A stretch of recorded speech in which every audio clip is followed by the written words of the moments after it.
Okay, hello everyone, सभी को फिर से गुड इवनिंग। तो जैसा आप सभी को पता है, हम लोग चैप्टर नंबर 13 कर रहे थे, सरफेस एरिया एंड वॉल्यूम में। अब तक हमने एक्सरसाइज 13.5 तक कंप्लीट कर लिया था।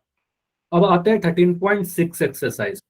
तो 13.6 जो है आपका, उसमें आपको पढ़ना है बेलन के आयतन। बेलन का पृष्ठीय क्षेत्रफल यानी कुल पृष्ठीय क्षेत्रफल और वक्र पृष्ठीय क्षेत्रफल के बारे में हमने ऑलरेडी पढ़ रखा है। अभी आयतन के बारे में आपको पता है कि आयतन क्या होता है। किसी बर्तन की धारिता को आयतन कह सकते हैं, या फिर कोई भी आकृति जितना स्थान घेरती है हवा में, उसको आयतन कहते हैं। तो इस फिगर का आयतन का फॉर्मूला क्या होगा? ऐसे तो आपको डायरेक्ट याद रखना है इसके फॉर्मूला। आपको पता है बेलन की ऊंचाई अगर h है, त्रिज्या अगर r है, तो इसका आयतन का फॉर्मूला क्या होगा मैं याद करवा दूंगा। लेकिन थोड़ा सा इसको समझने की भी कोशिश करते हैं। आपको लास्ट क्लास में याद हो तो घन और घनाभ में मैंने बताया था कि उसके छत और फर्श सेम है। तो मुझे बताइए इसको देखकर, क्या इस आकृति का, इस बेलन का जो आपका आधार है, ये नीचे वाला भाग और ये ऊपर वाला भाग, चलो इसको मैं कलर कर दे रहा हूं। आप मुझे बताइए, क्या इस बेलन का आधार और ये ऊपर का टॉप, क्या ये दोनों सेम है या अलग अलग है? दोनों एक जैसा है ऊपर और नीचे का भाग, है ना? Yes sir. आपको अगर सर यहाँ पर मुझे दिख रहा है, इसका जो आधार है और इसका जो छत है बिल्कुल एक जैसा है। तो कोई भी आकृति जिसका आधार और छत एक जैसा हो, इसका क्षेत्र, इसका आयतन निकालने का एक ही फॉर्मूला मैंने आपको हमेशा बता रखा है कि वो आया कहाँ से। तो इसका आयतन का एक फॉर्मूला आपको बताया था ऐसे आकृति के लिए कि आधार का क्षेत्रफल आप लिख दो। कि आधार, मैं ये नहीं बोल रहा कितने आधार है, मैं बोल रहा हूँ बस आधार का क्षेत्रफल। तो आधार का क्षेत्रफल बेस एरिया गुना ऊंचाई, इतना कर दोगे आपका आयतन आ जाएगा। ऐसा ही हमने घनाभ और घन में भी किया था। तो आप कहोगे सर इसका जो वॉल्यूम बनेगा, वॉल्यूम भी लिख दो। ठीक है, तो आधार का क्षेत्रफल क्या होगा? आप कहोगे सर ये बेस में अगर त्रिज्या आर है तो नीचे में तो एक वृत्त है, तो वृत्त का क्षेत्रफल कितना होता है? वृत्त का क्षेत्रफल होता है पाई आर स्क्वायर। ठीक है, तो आप बोलोगे सर इसका जो क्षेत्रफल हुआ वो पाई आर स्क्वायर हुआ। तो यहां लिख दोगे आधार का क्षेत्रफल पाई आर स्क्वायर गुना ऊंचाई कितना है? ऊंचाई तो आपका एच है, बस एच। तो यहां से आयतन का जो फॉर्मूला बनता है v बराबर पाई आर स्क्वायर एच। समझ में आया कहां से आया? बताइए, ये क्लियर है? बस ये फॉर्मूला आपको ध्यान रखना है। ठीक है, तो आधार का क्षेत्रफल नीचे में सर्किल है, वृत्त का क्षेत्रफल गुना ऊंचाई कर दिया, पाई आर स्क्वायर इंटू एच। ऐसे याद रखेंगे, इस तरीके से समझ जाओगे ना, काफी जल्दी आपको याद हो जाएगा। कभी भी अगर आपसे आयतन पूछा जाए तो आप क्या करोगे? अच्छा भूल गया, इसका क्षेत्रफल लिखेंगे। इसका क्षेत्रफल कितना? Pi are square. ठीक है, ऊंचाई कितना? एच। तो बोल देंगे pi are square into h, pi are square H. ठीक है, इस तरीके से काफी जल्दी से हम याद रहेगा। ठीक है, चलिए। तो ये तो फॉर्मूला हो गया आयतन का। बाकी पृष्ठीय क्षेत्रफल और कुल पृष्ठीय क्षेत्रफल और वक्र पृष्ठीय क्षेत्रफल हमने देख ही रखा है पहले। क्वेश्चन पर आते हैं। एक्सरसाइज 13.6 है आपका। 13.6 का पहला क्वेश्चन क्या कहता है? पहला क्वेश्चन बोला है कि एक बेलनाकार बर्तन के, अब क्वेश्चन को काफी तरीके से दिया जाता है ना, उसी में से कुछ एक तरीका है। देखो क्या बोला गया, सीधे सीधे त्रिज्या ऊंचाई कुछ नहीं दिया गया है। एक बेलनाकार बर्तन है। फिगर क्वेश्चन को पढ़ा मैंने, एक बेलन बना लिया कि यहाँ पर हमें दिखता रहे बेलन की बातें की जा रही है। ठीक है, इसके आधार की परिधि 132 सेंटीमीटर है। तो आधार में क्या है? आधार में एक वृत्त है और इसका जो परिधि है, तो परिधि बोल रहा है सर 132 है। अगर मैं कह रहा हूं कि इसका त्रिज्या r है, मान लेते हैं इसका त्रिज्या r है और इसकी ऊंचाई जो है h है। ठीक है, तो हम क्या लिख सकते हैं? मुझे बताओ कि इसके आधार के परिधि के लिए किसी भी वृत्त का, आधार में वृत्त है, वृत्त का परिधि का फॉर्मूला कितना होता है? आपको बताया था पहले ही, परिधि कितना होता है? अगर त्रिज्या r है तो परिधि का क्या फॉर्मूला है? किसी वृत्त का परिधि, क्षेत्रफल नहीं बोल रहा हूं। अगर त्रिज्या r है तो उस वृत्त की परिधि या परिमाप को परिधि कहते हैं। आपको पता ही, याद होना चाहिए कि 2 पाई r होता है। ठीक है, ये सारी चीजें करवा रखा हूं इसलिए ताकि आपको याद रखनी है सारी चीजें। ठीक है, तो बोला जा रहा है कि यहाँ पर परिधि जो है आधार का, वो दे रखा है 132 सेंटीमीटर। तुम्हें पता है परिधि का फॉर्मूला होता है हमारे पास 2 पाई आर। ठीक है, 2 पाई आर इक्वल टू 132 सेंटीमीटर। ठीक है, हमने जो दिया गया था उसी को फॉर्मूला के रूप में लिख दिया। सेकंड में बोला गया सर ऊंचाई 25 सेंटीमीटर है। एच का मान कितना है? ऊंचाई का मान तो सीधे दे दिया गया 25 सेंटीमीटर। बोला गया इस बर्तन में कितने लीटर पानी आ सकता है। देखो लीटर में पूछा जा रहा है, छोड़िए लीटर। आप इसका पहले आयतन निकाल लीजिए, क्योंकि पानी जो भरेगा इस पूरे इस बर्तन के अंदर भर जाएगा। ठीक है, इस पूरे बर्तन के अंदर भरेगा, तो इसका आयतन निकाल लेंगे, वॉल्यूम निकालेंगे। तो इस बर्तन का आयतन निकालिए, ठीक है। तो आप कहोगे सर इस बर्तन का आयतन बताइए, ठीक है। बर्तन का आयतन क्या है, बेलन का है, तो इसका बेलन का आयतन का फॉर्मूला बताइए क्या होगा। फॉर्मूला भी बताया ना, तो इसका फॉर्मूला आपको पता है, आधार का क्षेत्रफल pi are square into h, pi are square into h. तो पाई का वैल्यू तो लिख दोगे 22/7, कुछ नहीं दिया गया तो 22/7 लिखेंगे। अच्छा, आर का मान अभी नहीं आया ना हमारे पास, तो आर निकाल दो पहले, इसके पहले आप क्या करो, इसको सॉल्व करके आर का वैल्यू निकाल दीजिए, ठीक है। तो यहाँ से 2 पाई आर अगर 132 है तो आर का वैल्यू चाहिए ना हमें, तो आर का वैल्यू निकालिए। तो आप बोल से 2 × 22/7 इंटू आर बराबर 132, ठीक है। यहाँ से आर कितना आ जाएगा, आपको किस तरह का त्रिज्या का वैल्यू हमें चाहिए, तो आर का वैल्यू आएगा 7 × 132, ये 7 जाकर मल्टीप्लाई हो गया और 2 × 22 जो है ये नीचे में आ जाएगा, 2 × 22, ठीक है। अब यहाँ से आप काटिए 2 से 132 को, तो कितने बार में कटेगा, 2×6=12, एक 13 था तो यहाँ पर आया 2×6=12, 11 से काटा, 11 दूनी 22, 11×3=66, तो ये आ गया 7 21 सेंटीमीटर। क्या आपने यहाँ से त्रिज्या निकाल लिया, त्रिज्या हमें दिया नहीं गया था लेकिन हमने यहाँ पर त्रिज्या निकाल लिया, ठीक है, रेडियस निकाल लिया, ठीक है। तो आप बोलोगे सर अगर रेडियस पता चल गया, ऊंचाई पता चल गया, तो इस बेलन का आयतन बताइए, ठीक है, या बर्तन का आयतन लिख दीजिए। तो बर्तन का आयतन, आयतन क्यों निकाल रहे हैं, क्योंकि पानी भरा जा रहा है, ठीक है, पानी भरा जा रहा है तो पूरे अंदर के स्पेस में भर लेगा, तो आयतन निकालोगे।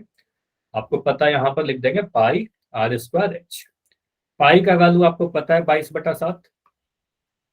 फॉर्मूला ध्यान से यूज करना कि यहाँ पर क्या यूज करना है, बहुत सारे फॉर्मूले आपने पढ़ लिए हैं, ठीक है, तो आपको कंफ्यूज नहीं होना है। पाई आर स्क्वायर, आर का वैल्यू आपको पता है 21 × 21, ठीक है, 21 का स्क्वायर कर दिया। एच का मान आपको पता है 25, इसको गुना करिए, 7 से काटा 3 बार, ठीक है। अब इसको गुना करिए, देखिए क्या आ रहा है, 22 को 3 से गुना करना तो बहुत आसान है, 66 आ गया। और 25 को 21 से गुना कर दीजिए पहले, तो 25 को 21 से गुना करिए। तो 1 से गुना करोगे 25 को, तो 1×5 = 5, 1 दूनी 2, ये 2×5 = 10 और 2 दूनी 4, 1 5, ठीक है। तो जोड़ने पर आ रहा है आपका 5 तो 25, ठीक है, तो ये आ गया आपका 525। तो 525 को 66 से गुना करना है, ठीक है। 525 को आप अगर 66 से गुना करोगे तो कितना मिलता है, इसको मिटा देते हैं यहाँ पर और यहीं पर गुना कर लेते हैं, ठीक है। तो आप बोलोगे सर 525 को मुझे गुना करना है 66 से, गुना करिए।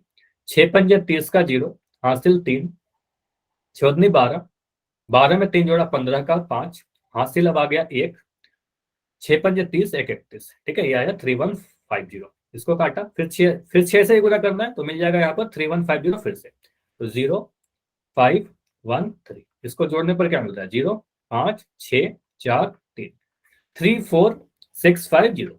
तो ये फाइनली आ रहा है हमारे पास 34650 सेंटीमीटर क्यूब। अच्छा, यहाँ पर इकाई पे बात कर लेते हैं, सेंटीमीटर क्यूब क्यों लिखा। देखो, त्रिज्या ऊंचाई सेंटीमीटर में दिया गया था, आयतन घन इकाई में होता है, आपको बताया था लास्ट क्लास में, तो यहाँ पर लिख देंगे सेंटीमीटर का घन, इतना सेंटीमीटर क्यूब आया, ठीक है। अब यहाँ पर हम आंसर नहीं छोड़ सकते, क्योंकि आपके क्वेश्चन में देखो क्या बोला गया है, आपसे पूछा गया है कि कितने लीटर पानी आएगा, पानी का मेजरमेंट लीटर में करते हैं, ठीक है, कोई भी लिक्विड को लीटर में मेजर करते हैं जनरली, ठीक है। तो यहाँ पर एक कन्वर्जन दिया गया है, अभी के लिए तो दिया रहेगा आपके भी एग्जाम में, लेकिन अगर नहीं भी दिया रहेगा तो आपको याद भी रखना है कि 1000 सेंटीमीटर जो होता है 1 लीटर के बराबर होता है, ठीक है। तो यहाँ पर जो कन्वर्जन दिया गया आपके लिए, बोला गया है सर 1000 सेंटीमीटर क्यूब में 1 लीटर होता है, समझिएगा 1000, चलो इसको साइड में कर लेते हैं, इसको समझ लो पहले। 1000 सेंटीमीटर क्यूब में 1 लीटर होता है, ठीक है, ये कन्वर्जन है। तो मुझे बताइए 2000 सेंटीमीटर क्यूब में कितना लीटर होगा, ये आप लोग बताओ। 1000 में अगर 1 है तो 2000 में 2 लीटर हो जाएगा, ठीक है। आपने क्या किया, 2000 में 1000 से डिवाइड कर दिया, ठीक है। तो आप ये कह सकते हो, अगर मुझसे 5000 सेंटीमीटर क्यूब पूछे तो हमको लीटर में अगर बदलना है, सर 1000 से भाग लगा देंगे, यानी 5 लीटर हो जाएगा। तो आप क्या करोगे, इसको अगर लीटर में बदलना है तो 34650 को 1000 से भाग लगाओगे, ये लीटर में कन्वर्ट हो जाएगा, ठीक है। तो आप कहोगे सर ये लीटर में आ गया, इसको कन्वर्ट कीजिए, 1 0 से तो 1 0 कट गया और नीचे में 2 0 है, ठीक है, नीचे में 2 0 है तो 2 अंकों के बाद पॉइंट लग जाएगा दाएं तरफ से गिनते हुए। तो आपका आ जाएगा 34.65 लीटर। ठीक है, ये लीटर में। ठीक है, इसको देखो ऐसे भी याद कर सकते हो कि अगर 1000 सेंटीमीटर क्यूब 1 लीटर के बराबर है, तो 1 सेंटीमीटर क्यूब जो होगा, सर ये जो 1000 है इधर आ गया नीचे में, तो ये आ जाएगा 1/1000 लीटर। तो जब भी आपको दिया रहे 1 सेंटीमीटर क्यूब में 1/1000 लीटर है, तो मतलब 1/1000 से गुना करना या फिर 1000 से भाग लगा देना। ठीक है, तो 1000 से भाग लगा दिया, हमारा आंसर आ गया। ठीक है, तो यहां तक अगर कर लोगे तो एक स्टेप और करना होगा आपको फाइनल आंसर तक पहुंचने के लिए। ठीक है, तो बस यहाँ पर लीटर में कन्वर्जन करना था। समझ में आया ना सभी को? बताइए, क्लियर है? ठीक है, तो यहाँ पर त्रिज्या दिया गया था क्या डायरेक्ट? क्वेश्चन में त्रिज्या त्रिज्या नहीं दिया गया था, हमें परिधि दिया गया था, परिधि से हमने त्रिज्या निकाल लिया। ठीक है, इस तरीके से भी क्वेश्चन पूछे जा सकते हैं। क्वेश्चन 2 अगेन इंपॉर्टेंट क्वेश्चन है आपके लिए। बोला गया है एक लकड़ी के एक बेलनाकार पाइप का आंतरिक व्यास 24 सेंटीमीटर है, ठीक है, और बाहरी व्यास 28 सेंटीमीटर है। इस पाइप की लंबाई 35 सेंटीमीटर है, तो इस पाइप का द्रव्यमान ज्ञात कीजिए यदि 1 सेंटीमीटर की लकड़ी का द्रव्यमान 0.6 ग्राम है। द्रव्यमान का मतलब क्या होता है? द्रव्यमान का मतलब इंग्लिश में मास होता है, और एक तरीके से उसको वेट भी कह सकते हैं, वजन। ठीक है, ऐसे द्रव्यमान और वजन अलग होता है, लेकिन इन जनरल अभी के लिए हम लोग किलोग्राम या ग्राम में मेजर कर सकते हैं द्रव्यमान, उसका भार कह सकते हैं। ठीक है, कितना भारी हो। तो पहले आप क्या करो, एक कोई लकड़ी का बेलनाकार पाइप है जिसमें आंतरिक व्यास की बात की गई है और बाहरी व्यास की बात की गई है। इसका मतलब इसकी कोई मोटाई रही होगी क्या? इस पाइप पे कुछ मोटाई रहा होगा। जब भी यस सर। आंतरिक व्यास और बाहरी व्यास दिया रहेगा, इसका मतलब कोई मोटाई रहेगा। ऐसा क्वेश्चन किया था रिंग वाला, याद करो, सरफेस एरिया में। ठीक है, तो आपको कि सर जो पाइप है या बेलनाकार पाइप है कुछ ऐसा रहा होगा। फिगर को थोड़ा देखिएगा, कुछ ऐसा पाइप रहेगा क्या हमारा? बताइए।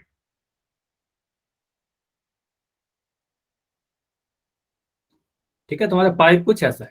ठीक है, कुछ ऐसा पाइप है। अब इसमें बोला गया है कि आंतरिक व्यास, अंदर वाला जो व्यास है आपका, ये इसका मान दे रखा है 24 सेंटीमीटर। ठीक है, ये 24 सेंटीमीटर। तो आपको अगर सर आंतरिक अगर व्यास दे दिया आपने, तो हम यहां से आंतरिक त्रिज्या निकाल लेंगे। ठीक है, तो यहां पर आप लिखिए आंतरिक व्यास जो दे रखा है उसको लिखते रहिए। तो दे रखा 24 सेंटीमीटर। तो मुझे बताइए आंतरिक त्रिज्या कितना हो जाएगा? आंतरिक त्रिज्या कितना हो जाएगा? 12। 12। आर लिख देते हैं, स्मॉल आर लिख देते हैं। ठीक है, फिगर में थोड़ा मैं इसको चेंज कर देता हूँ। ठीक है, फिगर में आप क्या करो ना, व्यास को मत दिखाओ, आप सिंपली बस त्रिज्या दिखा दो। ठीक है, आपको कैसे मान लेते हैं, हमें तो त्रिज्या का मतलब है, तो ये आर मान लिया। ठीक है, तो आर का मान कितना आ जाएगा? 24 का आधा, यानी 12 सेंटीमीटर। ठीक है, अब मुझे बताइए अगर मैं कहता हूं कि हमारे पास जो बाहरी व्यास है 28 है, मतलब ये पूरा यहां से यहाँ 28 है, तो इसका त्रिज्या कितना रहेगा? आपको सर अगर बाहरी, ठीक है, यहां पर आप बोलो सर बाहरी व्यास कितना दे रखा है? बाहरी व्यास आपको दे रखा है 28 सेंटीमीटर। तो बाहरी त्रिज्या कितना हो जाएगा? बाहरी त्रिज्या जो भी होगा इसका आधा होगा। ठीक है, 28 का, इसको कैपिटल आर से रिप्रेजेंट कर देते हैं। ठीक है, तो इसको मैं कर रहा हूँ कैपिटल आर। ठीक है, यहाँ पर भी लिख दो कैपिटल आर। तो ये आर जो है 28 का आधा आ गया। ठीक है, और ये आ गया आपका 14 सेंटीमीटर। 14 क्लियर? ठीक है, तो हमने लिख दिया सर बाहर वाला त्रिज्या जो है 14 सेंटीमीटर है, अंदर वाला त्रिज्या 12 सेंटीमीटर। अब इसमें लकड़ी लगा कहाँ पर है? लकड़ी का अगर पाइप है, तो मुझे बताइए क्या लकड़ी यहां पर रहा होगा? इस अंदर वाले भाग में लकड़ी रहेगा क्या? मुझे बताओ, सोच के बताओ, जो मैंने अभी सेट किया है, यहां पर लकड़ी रहेगा पाइप में? नहीं, यहाँ पर तो हवा रहेगा ना, यहाँ से पानी पास होगा। ठीक है, तो यहाँ तो हवा रहेगा। लकड़ी आपका कहाँ लगेगा? आपको के साथ लकड़ी जो हमें लगाना है वो कुछ यहाँ पर लगाना है। एक सेकंड, मतलब लकड़ी इस पाइप में जो यूज होगा वो सिर्फ इस भाग में यूज होगा। ठीक है, लकड़ी यहाँ पर वुडन, जो आपको ब्राउन कलर में दिख रहा होगा जो भाग। ठीक है, बस लकड़ी कुछ यहाँ पर लगा हुआ है। पाइप अगर है तो पाइप में लकड़ी यहाँ पर है, इस वाले भाग में हमने लकड़ी रखा है। बताइए कुछ ऐसा रहेगा? लकड़ी तो सिर्फ इतने भाग में रहेगा, अंदर में तो खोखला है, वो हवा रहेगा, वहां पर पानी उससे पास होगा। ठीक है, तो हमें अगर लकड़ी का आयतन चाहिए लकड़ी का आयतन कैसा निकलेगा? लकड़ी का आयतन निकालने के लिए क्या हम बाहर वाले सिलेंडर का आयतन में से अंदर वाले सिलेंडर को घटा दे तो क्या आ जाएगा? बताइए। क्या हम बाहर वाले आयतन में से अंदर वाले सिलेंडर का आयतन घटा देंगे तो लकड़ी का आयतन आ जाएगा। ठीक है, तो आपको यहीं पर कंसेप्ट यूज करना होता है जब भी आपको मटेरियल का आयतन निकालना हो। मान लो ये धातु का बना होता, जिस भी चीज का बना हुआ है, अगर पूछा जाता कि ये बताइए जो लकड़ी से बना हुआ है इसमें कितने लकड़ी की यूज हो रही है, तो लकड़ी का आयतन निकालने के लिए, मटेरियल का आयतन निकालने के लिए हम बाहरी आयतन में से अंदर वाले आयतन को घटा देते हैं। ठीक है, तो हमेशा आपको ये कंसेप्ट यूज करना है। आप बोलोगे सर लकड़ी का आयतन, लकड़ी, हाँ अगर डाउट हो तो बिल्कुल बता देना क्योंकि बहुत इंपॉर्टेंट है ये। ठीक है, लकड़ी का आयतन बराबर बाहरी आयतन, ठीक है, बाहरी आयतन माइनस आंतरिक आयतन लिख दो या फिर भीतरी आयतन लिख दो, दोनों ही सही है। भीतरी आयतन या फिर आंतरिक आयतन लिख दीजिए। ठीक है, अब बाहरी आयतन माइनस आंतरिक आयतन कितना हो? तो बाहर वाला आयतन, बाहर मतलब बाहर बाहर वाला सिलेंडर का आयतन। ठीक है, तो ये बोलोगे सर ये होगा हमारे पास पाई, देखो आयतन का फॉर्मूला होता है आपका पाई आर स्क्वायर एच, लेकिन इसका जो बाहर वाला सिलेंडर है, बाहर वाला जो बेलन है, उसकी त्रिज्या क्या है? स्मॉल आर है या कैपिटल आर? बड़ा वाला है। ठीक है, तो आपको सर यहाँ पर लिख देंगे capital R, pi are square H. ठीक है, ऊंचाई दोनों के लिए सेम है। ठीक है, ऊंचाई दोनों के लिए सेम है एच।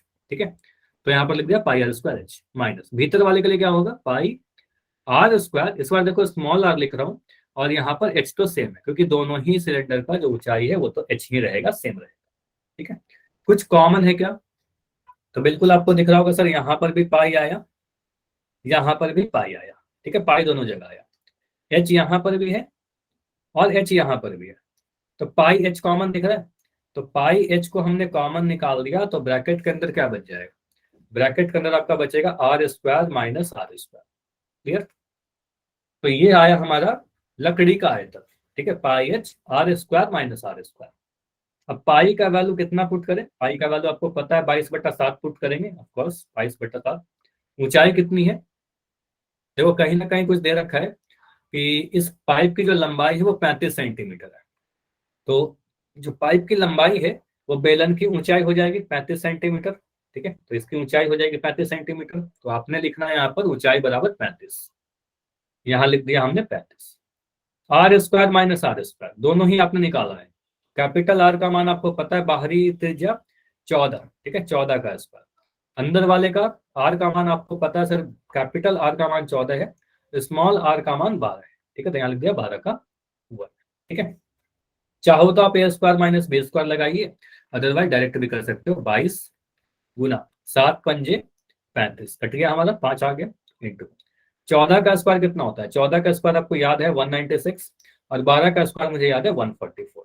ठीक है, इसको गुना करिए, 22×5 = 110 गुना 196 में से 144 घटाइए, 196 में से 144 घटाओगे, 6 में से 4 गए 2, 9 में से 4 गया आपका 5, ये आपका 52। ठीक है, 52, तो इसको मैं मिटा रहा हूँ। 52 को आप गुना कर दो 11 से, कितना आ रहा है?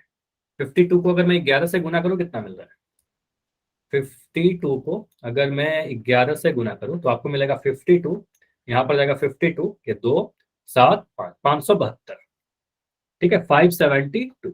तो 52 को जब 11 से गुना करेंगे तो आपका आ जाएगा 572, और एक जीरो भी आएगा क्या? एक जीरो देखिए 11 के बाद का। ठीक है, तो एक जीरो भी आ जाएगा। इतना क्या? देखो आपका ऊंचाई और त्रिज्या सभी रेडियन सेंटीमीटर में दिया गया था, तो यहाँ पर लिख दोगे सेंटीमीटर क्यूब। ठीक है, सेंटीमीटर में था ना, हाँ सेंटीमीटर क्यूब। ठीक है, तो इतना सेंटीमीटर क्यूब आया। ठीक है, ये आया आयतन आपका लकड़ी का।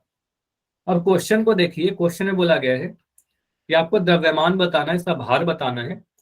अगर 1 सेंटीमीटर क्यूब का द्रव्यमान 0.6 ग्राम है, ठीक है, तो यहां पर आप बोल सकते हो, समझिएगा, कि 1 सेंटीमीटर क्यूब का द्रव्यमान, जैसे याद करो आपको पहले भी बताया ना, ये की प्राइस वाला, व्यय वाला, तो एक का अगर 1 मीटर स्क्वायर का व्यय दिया गया था तो जितना मीटर स्क्वायर दिया गया था उसका व्यय निकालने के लिए गुना कर देते थे। ठीक है, तो यहाँ पर द्रव्यमान के रूप में पूछ दिया गया कि 1 सेंटीमीटर क्यूब का द्रव्यमान अगर आपको पता है कि 0.6 ग्राम है सर, तो 5720 सेंटीमीटर क्यूब का द्रव्यमान जो होगा वो 5720 इंटू 0.6 ग्राम हो जाएगा क्या? इतना हो जाएगा 5720 इंटू 0.6 ग्राम, ठीक है, इतना ग्राम में आएगा। इस पॉइंट को आप हटा दीजिए, इस पॉइंट को हटाओगे तो नीचे में एक लिख दोगे, पॉइंट के बाद एक अंक है तो नीचे में 0 लगा दिया, इस 0 से इस 0 को कैंसिल कर दिया, ठीक है।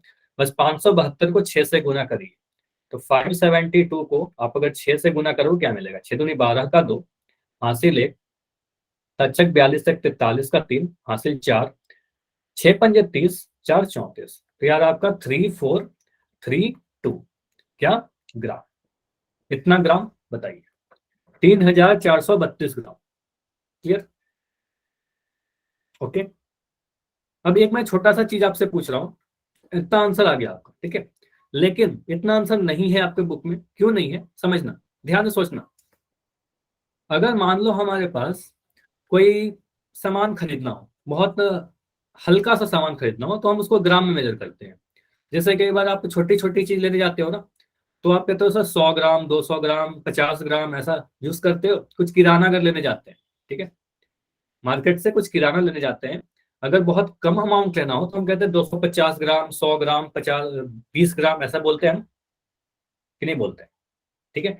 लेकिन अगर मुझे ज्यादा अमाउंट में कुछ सामान लेना है, ठीक है, तो ज्यादा अमाउंट में सामान लेने के लिए हम ऐसा नहीं कहते कि 4000 ग्राम दीजिए, हम कहते हैं 4 किलोग्राम दीजिए, ठीक है, 4 किलो दीजिए, 8 किलो दीजिए, है कि नहीं? तो अगर ज्यादा अमाउंट है तो हम लोग किलोग्राम में मेजर कर देते हैं। तो अगर बहुत ज्यादा जो 1000 के ऊपर जा रहा है तो इसको आप किलोग्राम में कन्वर्ट कर दीजिए, ग्राम को किलोग्राम में कन्वर्ट कर दोगे, तो आप कहोगे सर हमें पता है 1 किलोग्राम का मतलब कितना ग्राम, मुझे बताओगे 1 किलोग्राम में कितना ग्राम होता है? ये तो आपको पता होना चाहिए, 1000 ग्राम। नाइस। तो आप कहोगे सर 1 किलोग्राम में अगर 1000 ग्राम है तो उल्टा भी तो लिख सकते हैं, 1000 ग्राम में 1 किलोग्राम होगा, 1 किलोग्राम होगा, तो 1 ग्राम में कितना किलोग्राम हो जाएगा? तो 1/1000 हो जाएगा, 1/1000 किलोग्राम होगा। तो ग्राम को किलोग्राम में बदलने के लिए 1000 से डिवाइड कर देते हैं, 1000 से भाग लगा दीजिए यहाँ पर, तो आपका आ जाएगा, इस ग्राम को अगर मुझे सर किलोग्राम में बदलना है तो 1000 से भाग लगा देंगे, केजी में आ जाएगा, ठीक है। तो आप कहोगे सर यहाँ पर 3 जीरो है, 3 अंकों के बाद पॉइंट लगा देंगे, ठीक है, 3.432, देखो दाएं तरफ से गिनना है हमें, ठीक है, तो 3.432 किलोग्राम हमारा आंसर हो जाएगा। इस पूरे जो लकड़ी का पाइप का जो वजन होगा या द्रव्यमान होगा वो इतना होगा, ठीक है। क्लियर? बताइए। ठीक, तो ये क्वेश्चन इंपॉर्टेंट है, आपके एग्जाम में आ सकता है और अच्छा क्वेश्चन है, आएगा तो सीधे 5 नंबर में ही आएगा, पूरा सॉल्व कर दोगे पूरा नंबर मिल जाएगा। क्लियर है तो बताइए, फिर आगे बढ़ेंगे, अगर कोई डाउट है तो बता दो। समझ में आ गया? ओके, तो क्वेश्चन नंबर कौन सा था ये हमारा? क्वेश्चन नंबर 2 कंप्लीट होता है। अब बढ़ते हैं क्वेश्चन नंबर 3 पे, ठीक है। क्वेश्चन नंबर 3 क्या कहता है? अगेन देखो, ये बहुत ज्यादा, फिर से मैं कह रहा हूँ दोबारा, चलो इसको मैं एक बार जल्दी से रिपीट कर रहा हूँ, प्रवेश के आईडी से बच्चों देखिए करना क्या था हमें, बस मैं यहाँ पर बता रहा हूँ कैसे कैसे हमने सोचा, क्या क्या चीज हमने की। आपको इस लकड़ी के बेलनाकार पाइप का आंतरिक व्यास और बाहरी व्यास दिया गया था, तो आंतरिक व्यास और बाहरी व्यास से हमने आंतरिक त्रिज्या और आंतरिक बाहरी त्रिज्या निकाल लिया, ठीक है। आपने बोला सर अंदर वाला त्रिज्या और बाहर वाला त्रिज्या हमने निकाल लिया 12 और 14 सेंटीमीटर, ठीक है। अब अगर लकड़ी का आयतन देखना है तो लकड़ी कहाँ पर लगेगा? लकड़ी जो मैंने ये कलर करके दिखाया है, बस लकड़ी इसी भाग में लग रहा है, ठीक है। तो आप इसका आयतन निकालने के लिए क्या करोगे? बाहर वाले बेलन का आयतन में से अंदर वाले बेलन को घटा दोगे, ठीक है। तो कह रहे हैं बाहरी आयतन में से हम भीतरी आयतन को घटा रहे हैं, इसका फॉर्मूला लगाया, बाहरी आयतन के लिए मैंने कैपिटल आर लिया, बड़ा वाला त्रिज्या, बड़ा वाला बेलन का त्रिज्या लिया, और भीतरी आयतन निकालने के लिए अंदर वाले छोटे वाले बेलन का त्रिज्या लिया, ठीक है। इसमें मान भरा, पूरा कैलकुलेशन करने के बाद हमारा जो आंसर आ रहा है आयतन, वो 5720 सेंटीमीटर क्यूब आ रहा है, ठीक है। अब यहां पर बोला कि सर क्वेश्चन में दिया गया था कि 1 सेंटीमीटर क्यूब का द्रव्यमान 0.6 ग्राम है, तो इतना सेंटीमीटर क्यूब का द्रव्यमान 0.6 में गुना कर दिया और जो आंसर आया वो ग्राम में आया। और ये अमाउंट मुझे थोड़ा बड़ा लग रहा है कि सर 1000 ग्राम हो गया, 3432 ग्राम है, तो इस ग्राम को किलोग्राम में कन्वर्ट कर दिया, ठीक है। किलोग्राम में कन्वर्ट करने के लिए 1000 से भाग लगाया। ओके, तो इस प्रोसेस से हमने इस पूरे क्वेश्चन को सॉल्व किया है, ठीक है। नाइस, ठीक है। अगला क्वेश्चन करते हैं। देखो ये क्वेश्चन क्या कहता है, एक सॉफ्ट ड्रिंक है, कोल्ड ड्रिंक, पेप्सी, स्प्राइट वगैरह 2 प्रकार के पैकों में उपलब्ध है। एक है लंबाई 5 सेंटीमीटर और चौड़ाई 4 सेंटीमीटर वाले आयताकार आधार का टीन का डब्बा जिसकी ऊंचाई 15 सेंटीमीटर है। चलो मुझे बताओगे, बस इस क्वेश्चन को पढ़कर आप लोग अपने पढ़िए और मुझे बताओ, पहले जो लिखा गया है ये आकार, इस आकार को आप क्या बोलोगे? अगर ऐसे डब्बे में पैक है तो इस डब्बे का क्या नाम है? कौन सी आकृति है ये? आयताकार आधार है और इसकी ऊंचाई 15 है, तो ये कौन सा आकार है? बेलन, शंकु, आयत, घनाभ, घन, क्या है? आधार आयत है और उसकी ऊंचाई 15 है, क्यूबॉइड है ना, तो आपको भी सर घनाभ होगा।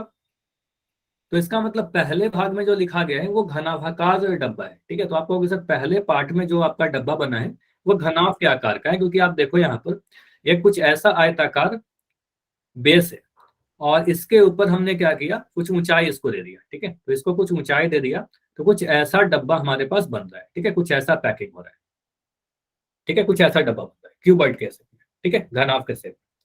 तो आप कहोगे सर इसकी लंबाई, चौड़ाई, ऊंचाई दे रखा है, तो आप बोलोगे सर यहाँ पर दे रखा है पहले भाग में कि इसकी लंबाई है 5 सेंटीमीटर, चौड़ाई कितनी है? चौड़ाई है 4 सेंटीमीटर और ऊंचाई कितनी है? ऊंचाई है आपका 15 सेंटीमीटर, ठीक है। तो इसका आयतन कितना होगा, इसमें कितना जो कोल्ड ड्रिंक है कितना आ सकता है, ठीक है। इसका कैपेसिटी देखो बोला जा रहा है, इसमें क्वेश्चन को पूरा पढ़ेगा ना, फिर बोला जाएगा कि यहाँ पर सेकंड जो डब्बा है वो उसका व्यास 7 सेंटीमीटर है, वृत्तीय आधार है, सर्कुलर बेस है और 10 सेंटीमीटर ऊंचाई है। तो बोला गया है कि इस किस डब्बे की धारिता अधिक है, धारिता मतलब किसमें ज्यादा कोल्ड ड्रिंक आ जाएगा।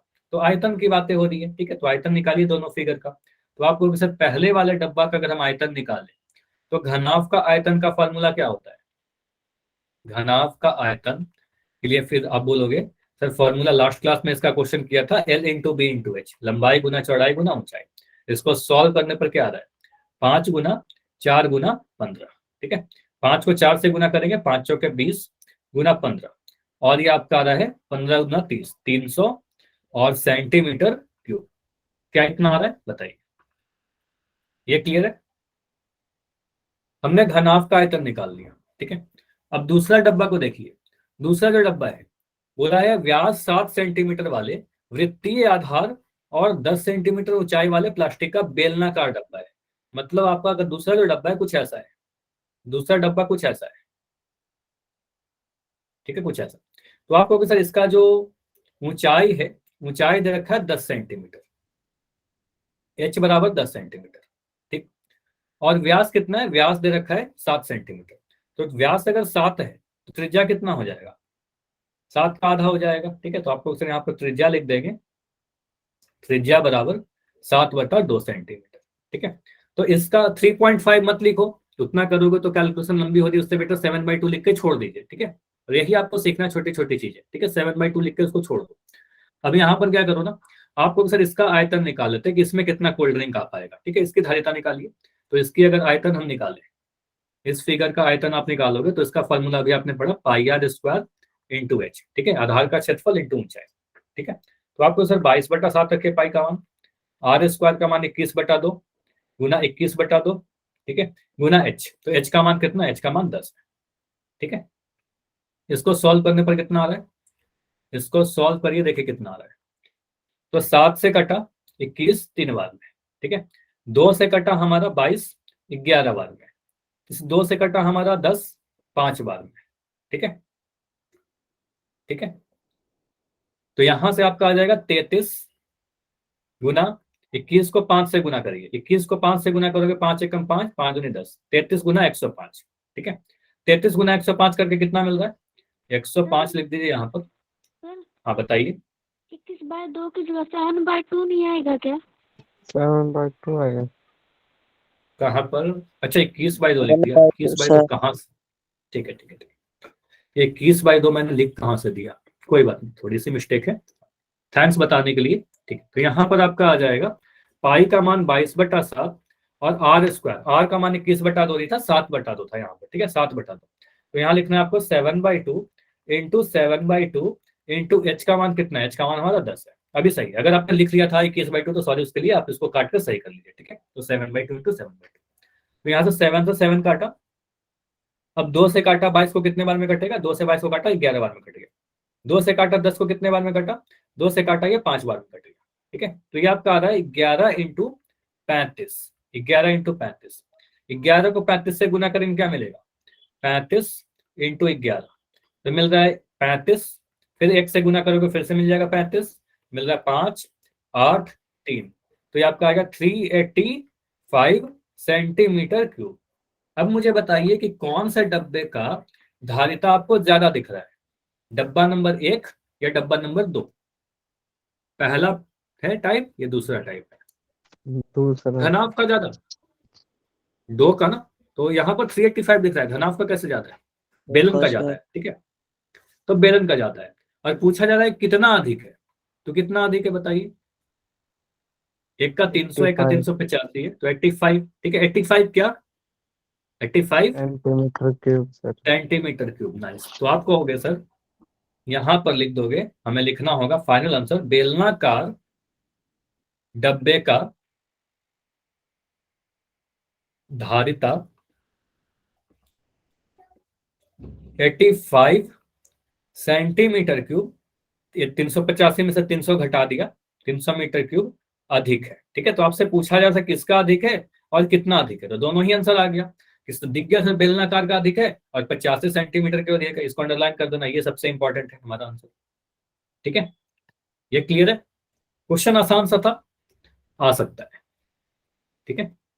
चलिए, तो इस तरीके से क्वेश्चन सॉल्व कर सकते हैं, यहाँ पर 2 आकृति की फिगर एक ही क्वेश्चन में पूछ लिया गया, दोनों चीजें, ठीक है। चलिए, अगला जो क्वेश्चन है क्वेश्चन नंबर 4, इसमें देखो मैंने 2 स्टार लगा रखा है, ठीक है। 2 स्टार करने का मतलब बहुत इंपॉर्टेंट है।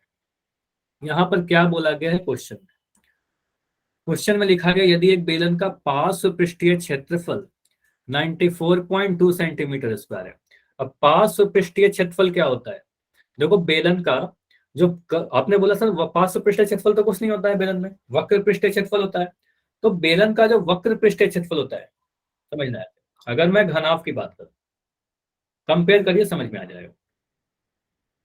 घनाभ में पार्श्व पृष्ठीय क्षेत्रफल होता है, क्या होता है, 4 दीवारों का क्षेत्रफल जो खड़ा है, समझ में आ रहा है। घनाभ में पार्श्व पृष्ठीय क्षेत्रफल क्या है, 4 दीवारों का क्षेत्रफल जो खड़ी है, ठीक है। इस वाले को छोड़ देना है, इस वाले को छोड़ देना है, आधार और छत को छोड़ दिया आपने, तो जो वक्र पृष्ठीय क्षेत्रफल बनता है यहाँ पर, इसी को कहते हैं पार्श्व पृष्ठीय क्षेत्रफल, ठीक है। तो बेलन में पार्श्व पृष्ठीय क्षेत्रफल का मतलब कुछ नहीं है, ये वक्र पृष्ठीय क्षेत्रफल की बातें की जा रही है, ठीक है, CSA की बातें की जा रही है। यहाँ पर कंफ्यूज नहीं करना कि सर आपने तो पार्श्व पृष्ठीय क्षेत्रफल बताया नहीं, पार्श्व पृष्ठीय क्षेत्रफल अर्थात वक्र पृष्ठीय क्षेत्रफल बेलन का, ठीक है। तो ये दिया गया 94.2 सेंटीमीटर स्क्वायर, इसकी ऊंचाई दी गई है 5 सेंटीमीटर। तो ज्ञात कीजिए आधार की त्रिज्या और बेलन का आयतन। बोला गया है पाई का मान 3.14 लीजिए, यहाँ पर पाई का मान 22/7 हम नहीं ले सकते, ठीक है। फिगर बना लीजिए, बेलन का क्वेश्चन है, हमने बेलन बना लिया। अब इस क्वेश्चन में हमने आयतन वाला फार्मूला पढ़ रहे हैं एक्सरसाइज, लेकिन पार्श्व पृष्ठीय क्षेत्रफल की बात की गई है, पहले का जो फार्मूला पढ़ाया हूं वो याद करना है।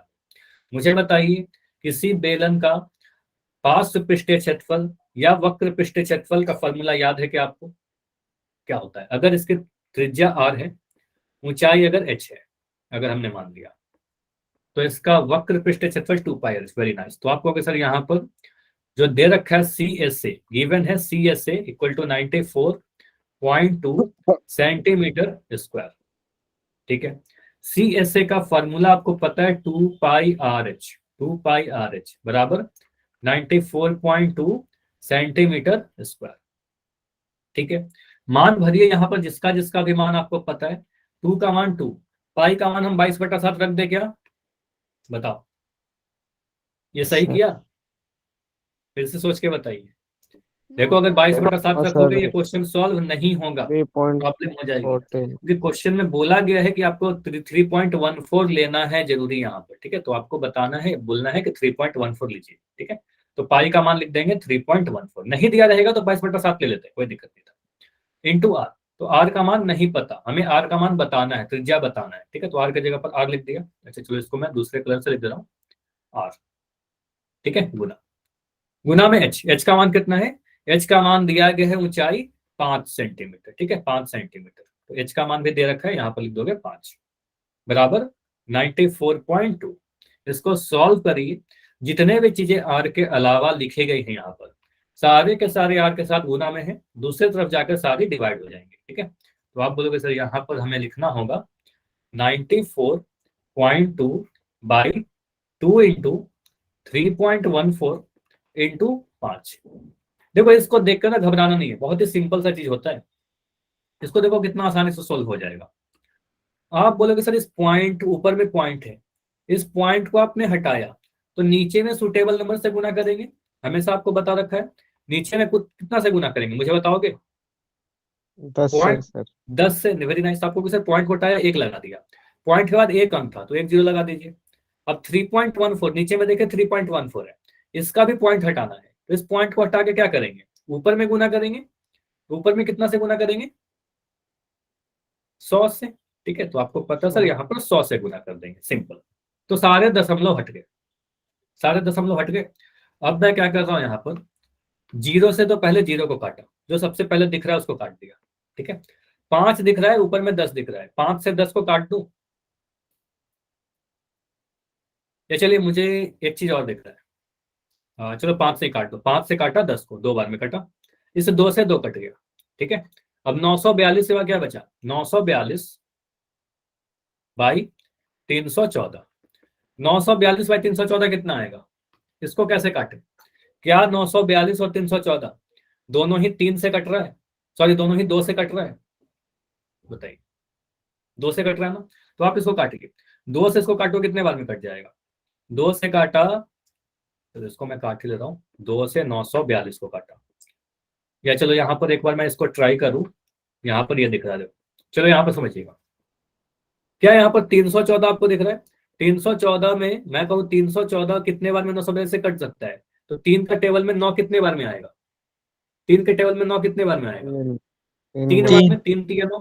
तो मैं इसको चेक कर रहा हूँ कि 314 को अगर मैं 3 से गुना करके चेक करूँ, अगर मान लेते हैं 314 को अगर मैं 3 से चेक कर लो, देखते हैं कितना आता है। 314 इंटू 3 कितना आ रहा है? 4 3 12 का 2 हासिल 1, 3 एकम 3 1 4 और 3 3 9, तो 942 आ गया। तो 314 गुना 942 क्या है? इसको लिख सकते हैं सर 314 गुना 3 है ये हमारा, और बटा में 314, ठीक है। रिपीट कर दे रहे हैं इसको, तो यहाँ पर हम कह सकते हैं 314 से 314 कटा और ये 3 आ गया, ठीक है। चलो इसको ना और ऐसे आसान कर देता हूं मैं आपके लिए, ठीक है। इसको देखिए, इसको आप अगर और आसान तरीके से करना चाहते हो तो इसको आप ऐसे लिख दो 94.2 बटा में 2 इंटू 3.14 इंटू 5। इतना तक तो क्लियर है? बताइए, जो बच्चे रिपीट करने बोले थे आप बताओ, इतना तक क्लियर है? यहाँ तक क्लियर है? तो आप बोलो सर इस पॉइंट को हटाया, इस पॉइंट को हटाया, नीचे में 10 से गुना कर दिया, इस पॉइंट को हटाया, ऊपर में 100 से गुना कर दिया, ठीक है। इतना भी क्लियर है हमें। इसके बाद आप क्या करिए, 2 से काटिए 942 को, या फिर आप क्या करो, सिंपली 2 से काट दो 942 को, तो ये कितने बार में कटेगा? 2 चौके 8, 1 9 आया, यहाँ बचा 2 सत्ते 14, ठीक है। 2 सत्ते 14 और 2 चौके 8 1 9, 2 सत्ते 14 और 2 एकम 2, 471 आ जाता है क्या? ये थोड़ा सा तो कुछ गड़बड़ लग रहा है, ठीक है। 471, ये और कॉम्प्लेक्स हो रहा है, ऐसे मत करो, ठीक है, ऐसे मत करो, ये और कॉम्प्लेक्स हो जाएगा। जो पहले किया था उसी तरीके से करते हैं, ठीक है। 924.2 बटा 2 इंटू 3.14 इंटू 5। तो आप उसका यहाँ पर आ जाएगा 100, यहाँ पर आ गया आपका 10। ऐसे भी समझ सकते हैं सर, 0 से 0 काटा, 5 दूनी 10 हुआ, इस 10 से 10 को काट दिया, ठीक है। अब बच रहा है हमारा 942 बाई 314। सबसे बेस्ट तरीका यही है कि हमें दिख रहा है 942 बाई 314, इसको काटा। 942 को आप एज्यूम करो, 314 को अगर मैं 3 से गुना कर दूं तो ये बन जाएगा आपका 4 3 12 का 2 हासिल 1, 3 एकम 3 1 4 और 3 3 9, ठीक है। 942, तो 942 को आप लिख सकते हो क्या 3 गुना 314? बताइए, ये सही है? ठीक है। तो यहां से हम कह सकते हैं 314 से सब 314 कट गया और हमारा आ गया 3, और इकाई क्या आ गया? सेंटीमीटर, ठीक है। तो आर का मान कितना आ गया? 3 सेंटीमीटर। क्लियर? तो त्रिज्या जो आ गया आपका 3 सेंटीमीटर आ गया हमें, ठीक है, और यही आपसे पूछा भी जा रहा था त्रिज्या, ठीक है, पहले भाग में। दूसरे भाग में आपसे बोला जा रहा है कि बेलन का आयतन बताइए। तो बेलन का आयतन, अगर आपको त्रिज्या और ऊंचाई पता है तो बेलन की ऊंचाई तो त्रिज्या आयतन तो निकाल ही सकते हैं ना। तो आप कह सकते हो सेकंड पार्ट में आयतन बराबर पाई आर स्क्वायर एच। पाई का मान कितना लें, आपको पता है पाई का मान 3.14 ही लेना है इस वाले क्वेश्चन में। तो 3.14 इंटू आर स्क्वायर, आर का मान 3 × 3 इंटू एच का मान आपको 5 दिया गया था क्या, एच का मान आपको 5 दिया गया था, ठीक है, एच का मान 5। इसको सॉल्व कर लीजिए, देखिए कितना मिल रहा है। देखो 314 को 3 से अभी अभी आपने गुना किया था, 314 को 3 से गुना किया था, आपका 942 आया था, ठीक है। तो ये बोलो सर 942 आया था, 2 अंक के बाद दशमलव लगा दीजिए, बस 2 अंकों के बाद हमें पॉइंट लगाना होगा। तो 9.4 इंटू 5 को 3 से गुना करोगे आ जाएगा 15, 5 × 15। तो 942 को आप 15 से गुना करिए, आयतन आपका आ जाएगा आंसर, ठीक है। तो अच्छा मैं डायरेक्ट कर दूं फार्मूला, आपको ये बताया था ना आपको तरीका, कि अगर 15 का टेबल याद है, तो अगर मुझे 15 का टेबल याद है तो 15 दूना 30, 30 का 0 हासिल 3, 15 चौके 60, 60 में 3 जोड़ा 63, 63 का 3 हासिल अब 6, 15 नमा 135, ठीक है, 135 में 6 जोड़ा तो 141, तो आ जाएगा 141, ठीक है, 2 अंकों के बाद पॉइंट, तो आ गया हमारे पास 141.30 सेंटीमीटर क्यूब आंसर, ठीक है। या फिर पॉइंट को हटा सकते हो लास्ट में, मतलब 0 को हटा सकते हो, या तो इतना आंसर छोड़िए या फिर 151.3 छोड़िए, ठीक है, या तो 141.3 भी लिख सकते हैं। क्लियर, तो ये हो गया, समझ में आया सभी को। तो इस तरीके से हमने पहले क्या किया, त्रिज्या निकाल लिया, और त्रिज्या निकल गया तो हमने आयतन भी कैलकुलेट कर लिया, ठीक है, ठीक है। चलिए, तो ये हो गया हमारा क्वेश्चन नंबर, कौन सा था ये क्वेश्चन नंबर 4। क्वेश्चन 5 को स्किप कर रहे हैं अभी के लिए, क्वेश्चन नंबर 6 पे आते हैं। क्वेश्चन नंबर 6 में क्या बोला गया है, ठीक है, क्वेश्चन नंबर 6 देखिए। देखो यहां पर बोला गया है ऊंचाई 1 मीटर वाले, हाँ बताइए कुछ डाउट है क्या, परवेश के आईडी से बच्चों कोई डाउट है क्या, नहीं, ठीक है। तो ऊंचाई 1 मीटर वाले एक बेलनाकार बर्तन की धारिता 15.4 लीटर है, ठीक है, 15.4 लीटर है, कैपेसिटी दे रही है, मतलब आयतन दिया गया एक तरीके से, ठीक है। तो इसको बनाने के लिए कितने वर्ग मीटर धातु की शीट की आवश्यकता होगी। देखो यहाँ पर लीटर में दिया गया, यहाँ पर मीटर में एक चीज दे रखी है, ठीक है। तो इसको कैसे सॉल्व करेंगे, यहाँ पर हमें थोड़ा सा कन्वर्जन का यूज करना पड़ेगा जो आपको पहले पढ़ाया है। मुझे बताइए कितने बच्चों को याद है कि 1 मीटर क्यूब में कितना लीटर होता है, 1 मीटर क्यूब में कितना लीटर होता है। स्क्रीन नहीं दिख रही है, एक सेकंड मैं चेक कर लेता हूँ। 1000 अभी स्क्रीन दिख रही है क्या सभी को, स्क्रीन दिख रही है, ठीक है। Yes sir. अगर किसी को प्रॉब्लम हो तो एक बार लेफ्ट करके ज्वाइन करो, सही हो जाएगा। आप नहीं दिख रहे सर। अभी दिख रहा होगा, कैमरा थोड़ा सा बंद किया था, देख रहा था स्क्रीन सही है या नहीं है, ठीक है, सही है यहाँ पर देख, अब यस अच्छा माइक बंद। तो यहाँ पर बोला गया एक ऊंचाई जो है 1 मीटर है वाले एक बेलनाकार बर्तन की धारिता 15.4 लीटर है। तो एक बार लेफ्ट करके ज्वाइन करें ना, सही हो जाएगा, स्क्रीन बिल्कुल सही है, ठीक है। अगर स्क्रीन नहीं दिख रही है लेफ्ट करो, ज्वाइन करो, सही हो जाएगा। इसको बनाने के लिए कितने वर्ग मीटर धातु शीट की आवश्यकता होगी, ठीक है। देखो यहाँ पर आप कैसे सॉल्व करोगे, क्वेश्चन इंपॉर्टेंट है, आ सकता है, इसमें दो दो चीजें की फॉर्मूला लगेगी यहाँ पर। पहले आप बोलोगे हमें दिया क्या गया है सर धारिता लीटर में, तो मुझे पता है 1 मीटर क्यूब बराबर 1000 लीटर। तो इसको हम ऐसा भी लिख सकते हैं क्या, 1000 लीटर बराबर 1 मीटर क्यूब, ठीक है। तो 1 लीटर बराबर कितना मीटर क्यूब, 1/1000 मीटर क्यूब, बताइए कितना लिख सकते हैं। 1000 लीटर बराबर 1 मीटर क्यूब है, तो 1 लीटर बराबर 1/1000 मीटर क्यूब, ठीक है। तो 15.4 लीटर मतलब 15.4 लीटर, मतलब आप क्या करोगे इसमें गुना कर दोगे, तो 15.4 बटा 1000 मीटर क्यूब, बताइए कितना कर सकते हैं? 15.4/1000 मीटर क्यूब। ठीक है, इसको थोड़ा इसको कैंसिल कर लीजिए। ठीक है, इसको काट लीजिए, कैलकुलेशन कैसी भी कर सकते हो। ठीक है, तो यहाँ पर हम क्या कर सकते हैं, इस पॉइंट को हटाया, 154/1 2 3, एक जीरो और लगा दिया, इतना मीटर क्यूब आ गया हमारा। ठीक है, इतना मीटर क्यूब आ गया। इसको चाहे तो हम 2 से काट सकते हैं, लेकिन रहने देते हैं, 154 बटा इतना ही रहने देते हैं। ठीक है, चलिए। तो आप बोलोगे सर यहाँ पर बोला गया ऊंचाई 1 मीटर है और इतना मीटर क्यूब में कैपेसिटी है, तो आप क्या करो, इसका आयतन, धारिता का मतलब क्या, कैपेसिटी यानी आयतन। तो आप कहोगे सर यहाँ पर दे रखा है आयतन बराबर, क्या हम लिख सकते हैं आयतन बराबर 154/1 2 3 4 मीटर क्यूब। बताइए, इतना लिख सकते हैं? देखो काफी चीजें ऐसी है ना जो इस तरीके से छोड़ोगे, अगर सॉल्व करने जाएंगे काफी कॉम्प्लेक्स हो जाएगा, तो इसी फॉर्म में रहने दीजिए। ठीक है, बाद में वो सिंप्लीफाई हो जाएगा खुद ब खुद। तो आयतन इतना है, तो आयतन का फॉर्मूला कितना होता है?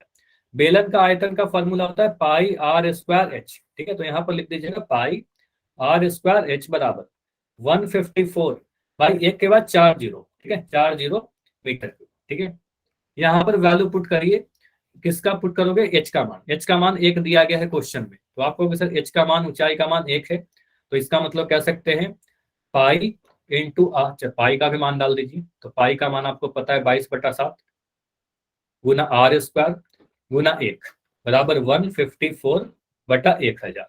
ठीक है, इसको सॉल्व करिएगा तो r² का मान कितना आ जाएगा, 154 के साथ जाकर 7 गुना होगा, यहाँ पर 10,000 है हमारा, और नीचे में आ जाएगा 22। ठीक है, ये जो 22 है नीचे में जाकर गुना हो गया। अब काटिए 22 को 154 से, या फिर 11 से काटो, चाहे 2 से काटिए। ठीक है, तो आप, अगर मैं 11 से चलो काट देता हूँ, तो 11 से अगर मैं 154 को काटू कितने बार में कट जाएगा, 11 कम 11, यहाँ पर आया 4, ये 4, 11 चौको 44। ठीक है, तो क्या 11 से 14 बार में 154 कट जाएगा? तो 11 से 22 कटा 2 बार में, 11 से ये कटा हमारा 14 बार में। ठीक है, 2 से कटा 14 7 बार में, तो ये मिला हमारा 7 × 7/10,000। ठीक है, इतना क्लियर? ये r² का मान आया है, अभी हमें r का भी मान निकालना है। ठीक है, तो अभी आपको r का मान निकालना होगा। तो r का मान कैसे निकलेगा? r का मान यहां से बोलेंगे सर, आपने वर्गमूल को हटाना है, वर्ग को हटाना है, वर्ग हटाओगे इधर तरफ वर्गमूल आ जाएगा, 7 गुना 7 बटा, देखो 10,000 है, क्या मैं 10,000 को ऐसे लिख सकता हूँ 100 गुना 100? बताइए, ऐसा लिख सकते हैं 100 गुना 100? Yes sir. क्लियर? तो यहां से r का मान कितना आ गया, देखो कितने जल्दी से सॉल्व हो गया हमारा। सिंपल सा, 2 7 था तो एक बार 7 बाहर आ जाएगा, 2 बार 100 था तो एक बार 100 बाहर आ गया। ठीक है, तो ये 7/100 आ गया हमारे पास। ठीक है, तो रेडियस फिर रहने दो, इसको दशमलव मत बदलिए, तो रेडियस 7/100 आ गया, इसको ऐसे ही रहने दो। क्लियर? ठीक है, तो इतना क्या बोलेंगे, इतना सेंटीमीटर आया सर, सॉरी मीटर में आएगा क्योंकि मीटर में दिया गया था शायद ऊंचाई। ठीक है, तो बोलोगे सर ये हमारा मीटर में आया। ठीक है, इतना मीटर। ठीक है, अब यहां पर समझिए, अब बोला जा रहा है, हमने क्या किया, आपको ऊंचाई पता चल गया और रेडियस पता चल गया। अब बोल रहा है इस टंकी को, क्या था, टंकी था ना, तो इस बेलनाकार बर्तन, तो इस बेलनाकार बर्तन को बनाने के लिए कितने वर्ग मीटर धातु चाहिए? तो वर्ग मीटर कहने का मतलब क्षेत्रफल की बात की जा रही है। अब देखो टंकी बंद है कि खुला है, टंकी बंद है कि खुला है, बताइए। खुला है। अगर क्वेश्चन में कभी भी कुछ भी नहीं दिया रहे फिगर के बारे में, तो हमेशा उसको बंद मान लेना। ठीक है, अगर कुछ नहीं दिया, अगर खुला रहेगा तो बोला जाएगा, अगर नहीं दिया रहेगा तो बंद मान लेना। ठीक है, तो यहाँ पर हम कह सकते हैं बंद जो बर्तन है, इसको बनाने के लिए कहाँ कहाँ पर धातु लगाएंगे, तो एक बाहर में लगाएंगे, ठीक है, एक नीचे में आधार लगाएंगे, एक ऊपर में लगा देंगे, मतलब कुल पृष्ठीय क्षेत्रफल निकालना है हमें। ठीक है, तो आप कहोगे सर कितनी धातु लगेगी, अगर हमें कुछ ऐसा बर्तन बनाना हो, तो यहाँ भी लगाएंगे धातु, यहाँ भी लगाएंगे धातु, और यहाँ भी लगाएंगे मेटल। ठीक है, सभी सरफेस पर। तो आपको सर यहाँ पर हमें निकालना है कुल पृष्ठीय क्षेत्रफल, फाइनल आ जाएगा आंसर आपका 2πr × h+r। ये फार्मूला था आपका कुल पृष्ठीय क्षेत्रफल का, फार्मूला में मान भरिए, आपका आंसर आ जाएगा। r का मान है कितना, 7/100, इसलिए इसको सॉल्व नहीं कर रहा था, ऐसे ही छोड़ दो। h का मान 1 है, r का मान कितना है, 7/100। ठीक है, इसको सॉल्व किया, कितना आ रहा है, 2 गुना ये 7 से तो 7 कट गया हमारा, ठीक है, 7 से 7 कट गया। अब ये बच क्या रहा है हमारा, 2 × 22/100, और ये कितना मिल रहा है। देखो इसको आप थोड़ा सा कैलकुलेट करिए, 7/100 को लिख सकते हैं 0.07, बताइए 7/100 को हमने लिख दिया 0.07, क्योंकि 2 जीरो है तो 2 अंकों के बाद दशमलव आना है, तो 0.07 लिख दिया, ठीक है। बस कैलकुलेशन जैसे भी आपको आसान लगे उस तरीके से इसको सॉल्व करिए। 2 × 22, अच्छा इसको आप सॉल्व कर दो ना, 44 आ जाएगा ना, तो इसको गुना करोगे 2 को 22 से तो आ जाएगा 44/100, गुना 1.07 इसको ऐड करोगे तो 1.07, ठीक है। बस हमें गुना क्या करना है, 44 को 1.07 से गुना करना है, ठीक है। नीचे में तो 100 रहेगा ही हमारा, 44 को 1.07 से मल्टीप्लाई करना है, ठीक है। तो 107 को मैं गुना कर रहा हूँ 44 से, कितना आ रहा है, 107 को करोगे तो आ जाएगा आपका 7 चौके 28 का 8, हासिल 2, 4 जीरो या 0 का 2, 4 एकम 4, 428। फिर से रिपीट हो रहा है 428, इसको जोड़िए तो 8 0, 8 2 10 का 10, 0 1 4 2 6 1 7 और ये 4, तो ये आपका आएगा 4708। पॉइंट कहां पर, 2 अंकों के बाद, तो यहाँ पर आएगा पॉइंट। नीचे में 100 भी है तो फिर से 2 अंक और ज्यादा जाएगा, मतलब आपको पता है ये जो जीरो है, 2 जीरो, ये क्या करेगा, इस दशमलव को 2 अंक और बाईं तरफ लेकर जाएगा, ठीक है। तो आपका आंसर आएगा 0.4708। ये क्या आ रहा है हमारा, इतना मीटर स्क्वायर धातु का चादर चाहिए, 0.4708, ठीक है। तो यहाँ पर थोड़ा कैलकुलेशन हो गया इस क्वेश्चन में, ऐसे कैलकुलेशन में कुछ कठिन तो नहीं था, ठीक है। कैलकुलेशन तो इतना कर सकते हो आप, ठीक है, बस समझना है, जो कंसेप्ट समझाया वो समझ में आया, बताइए। तो इस तरीके से इस क्वेश्चन को हमने सॉल्व किया, ठीक है। तो इस क्वेश्चन को एक बार जरूर प्रैक्टिस करना, ठीक है। चलिए अगला क्वेश्चन है, क्वेश्चन नंबर 7 करते हैं। कितने क्वेश्चन है, 7 8, अच्छा 2 ही क्वेश्चन है तो 7 कर लेते हैं, 8 मैं रहने दूंगा, ठीक है। क्वेश्चन नंबर 7 देखिए, क्वेश्चन 7 सिंपल सा है। शीशे की एक पेंसिल लकड़ी के एक बर्तन के अभ्यंतर में ग्रेफाइट के बने ठोस बेलन को डालकर बनाई गई है। मैं इसका मतलब समझाता हूं। बोला क्या जा रहा है, एक पेंसिल है हमारा, पेंसिल कैसा होता है, पेंसिल कुछ ऐसा होता है, ठीक है।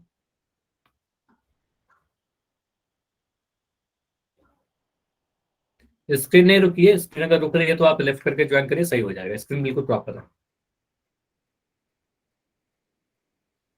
ठीक है। तो आप कह सकते हो हमारा कुछ पेंसिल ऐसा है,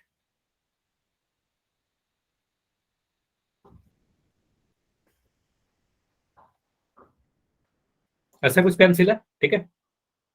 अब नीचे में जो अंदर में जो ब्लैक वाला भाग दिख रहा है, ये वाला भाग समझिएगा, ये वाला भाग क्या है, ग्रेफाइट है, ठीक है, जिससे आप लोग लिखते हो, ब्लैक वाला भाग जो है, थोड़ा ये वाला जो भाग है वो ग्रेफाइट है हमारा, ठीक है। बाकी बाहर वाला जो भाग आपको दिख रहा है, बाहर वाला भाग क्या है, बाहर वाला भाग आपका लकड़ी है, ये हमारा लकड़ी है, ठीक है। कंसेप्ट समझिए, अगर मैं आपसे पूछूं कि कितना ग्रेफाइट इसमें लग रहा है, तो ग्रेफाइट कितना लग रहा है, ग्रेफाइट एक बेलनाकार है, ग्रेफाइट भी तो एक बेलनाकार है, उसकी त्रिज्या बहुत ही कम है, बहुत ही छोटी सी है। तो आप क्या करोगे, सर ग्रेफाइट का आयतन तो सीधे निकल जाएगा πr²h, ठीक है। तो अंदर वाले बेलन का आयतन पूछा जा रहा है, ठीक है। तो अगर मेरे से यहाँ पर समझिएगा कंसेप्ट पहले, उसके बाद मैं आपको सॉल्व कर दूंगा। पहले आपको बोला गया, पहले क्वेश्चन को पढ़ लीजिए। शीशे के एक पेंसिल को लकड़ी के एक बेलन के अभ्यंतर ग्रेफाइट में ठोस बेलन को डालकर बनाई गई है। पेंसिल का व्यास दिया गया है और ग्रेफाइट का भी व्यास दे रखा है। यदि पेंसिल की लंबाई 14 सेंटीमीटर है तो लकड़ी का आयतन और ग्रेफाइट का आयतन ज्ञात करिए। चलो इस क्वेश्चन को मैं हिंट देकर छोड़ रहा हूँ, क्योंकि इतना समय है नहीं कि कंप्लीट कर पाऊँ, ठीक है। तो इसमें हिंट दे रहा हूँ और इसके अगले क्लास में इसको डिस्कस जरूर करेंगे। यहाँ पर आप लोग ट्राई जरूर करना, मैं बता दे रहा हूँ करना क्या क्या है। आप बोलोगे सर ग्रेफाइट के त्रिज्या को आप आर मान लीजिए, अंदर वाला त्रिज्या, बाहर वाले त्रिज्या को आप कैपिटल आर मान लीजिए, एक छोटा वाला आर एक बड़ा वाला आर, ठीक है। हमेशा ऐसा कर रहे हो, एक बेलन के अंदर बेलन जब भी आ रहा है, ठीक है। तो आप कहोगे सर यहाँ पर आर का मान, ग्रेफाइट का जो त्रिज्या है उसका मान कितना है, तो आप कहोगे सर व्यास तो 7 मिलीमीटर है, तो त्रिज्या होगा 7/2 mm, ठीक है, इतना मिलीमीटर में, ठीक है। उसके बाद अच्छा, यहाँ पर पेंसिल का व्यास है वो, ठीक है। तो यहाँ पर आप कहोगे सर ग्रेफाइट का व्यास क्या है, 1 mm है, तो यहाँ पर वो बोलोगे इसकी त्रिज्या जो आएगी 1/2 mm आ जाएगी, ठीक है। उसके बाद अगर मैं कहूँ पूरा पेंसिल का व्यास कितना है, पेंसिल का व्यास 7 mm है, तो पेंसिल का त्रिज्या कितना आ जाएगा, 7/2 mm। इतना क्लियर, क्लियर है इतना? दोनों का त्रिज्या निकाल दिया, ग्रेफाइट का और लकड़ी का, ठीक है, दोनों का त्रिज्या हमने निकाल दिया। ओके, अब यहाँ पर लंबाई दे रखा है, इसकी जो ऊंचाई है h, ये दे रखा है 14 सेंटीमीटर, 14 सेंटीमीटर, ठीक है। तो मिलीमीटर को भी सेंटीमीटर में बदल दीजिए। तो ये हमें ध्यान रखना है कि 1 सेंटीमीटर में 10 mm होता है, ठीक है, या उल्टा लिखो इसको, आपको पता होना चाहिए कि सर 10 mm में, ये छोटा छोटा कन्वर्जन है, 10 mm में 1 सेंटीमीटर होता है, तो 1 mm में 1/10 सेंटीमीटर हो जाएगा। तो मिलीमीटर को सेंटीमीटर में बदलने के लिए 10 से भाग लगा देंगे। तो इसको अगर हम त्रिज्या को सेंटीमीटर में लिखना चाहें तो लिख देंगे 1/20 सेंटीमीटर, और इस त्रिज्या को लिख देंगे 7/20 सेंटीमीटर, ठीक है, क्लियर इतना? तो दोनों त्रिज्या को हमने सेंटीमीटर में लिख लिया। अब आप क्या करो, ग्रेफाइट का अगर आयतन आपको निकालना है, ग्रेफाइट का आयतन, तो आप सिंपली क्या करना, पाई r² h लिखो। h का मान आपका 14 है, r का मान 1/20 है, आंसर आ जाएगा।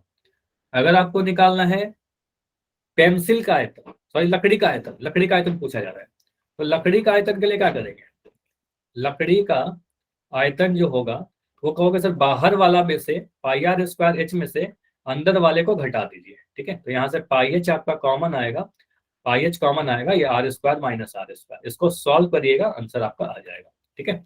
इसको मैं हिंट देकर इसको छोड़ रहा हूँ, ट्राई करिएगा, इसको अगले क्लास में बिल्कुल डिस्कस करते हैं, ठीक है।